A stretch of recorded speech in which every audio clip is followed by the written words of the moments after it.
வாய்க்கு ருசியான நல்ல பீச் ஸ்டைலில் மாங்காய் போட்ட மீன் குழம்பு செய்யலாமா? வாங்க. Hello guys, welcome to Neerali lifestyle. Start பண்ணலாமா? ஒரு இரும்பு கடாயில் 3 டேபிள் ஸ்பூன் அளவுக்கு ஆயில் விட்டு 1 டேபிள் ஸ்பூன் அளவுக்கு வெந்தயம், ஒரு 4-5 பூண்டு, அதோட 1 கை அளவுக்கு முழு சின்ன வெங்காயம் போட்டிருக்கேன், 1/2 டொமேட்டோ, 1 கை அளவுக்கு கருவேப்பிலை. நல்லா வணங்கின உடனே 1/2 டீஸ்பூன் டர்மரிக் பவுடர், காரம் உங்களுக்கு வேணும்னா தாராளமாக சேர்த்துக்கோங்க. நான் 2 டேபிள் ஸ்பூன் அளவுக்கு சில்லி பவுடர், 1 டேபிள் ஸ்பூன் அளவுக்கு கொரியாண்டர் பவுடர். லைட்டாக ரொம்ப ஓவர் குக் ஆகணும்னு அவசியமே இல்லை. லைட்டாக வதங்கினோடனே எடுத்து நல்ல பேஸ்ட் கன்சிஸ்டன்சிக்கு கிரைண்ட் பண்ணி எடுத்துக்குவாங்க.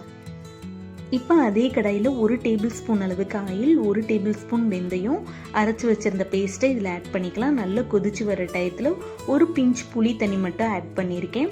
அதோட மசாலா ஸ்மெல்லாம் போனதுக்கப்புறம் 1 கை அளவுக்கு மாங்காய், 2 பீஸ் மீன், இதுக்கு மட்டும் எடுத்து வச்சுருந்தேங்க தனியாக. இந்த ரெசிபி செய்யணும்னே அதையும் ஆட் பண்ணிக்கலாம். இப்போ எண்ணெய் பிரிஞ்சு இஞ்சி வர ஸ்டேஜில் ஆஃப் பண்ணிடலாம். நேற்று வச்ச மீன் குழம்பு எண்ணெய் இழுக்குதுன்னு சும்மாவா சொன்னாங்க? நான் இந்த மீன் குழம்பு காலையில் சூடான இட்லிக்கு தாங்க சாப்பிட போகிறேன். நீங்களும் இந்த ரெசிபியை மறக்காமல் உங்கள் வீட்டில் செஞ்சு பாருங்கள். பிகினர்ஸாக இருந்தால் தாராளமாக இதை 1 டைம் ட்ரை பண்ணி பாருங்கள். ஓகே கைஸ், இந்த ரெசிபி உங்களுக்கு பிடிச்சிருந்துச்சுன்னா மறக்காமல் நீராளி லைஃப் ஸ்டைலில் சப்ஸ்கிரைப் பண்ணிக்கோங்க. அப்போ தான் நான் போடுற வீடியோ உங்களை சேரும். இதே மாதிரி ஒரு சூப்பரான வீடியோவில் பார்க்கலாம். பாய்.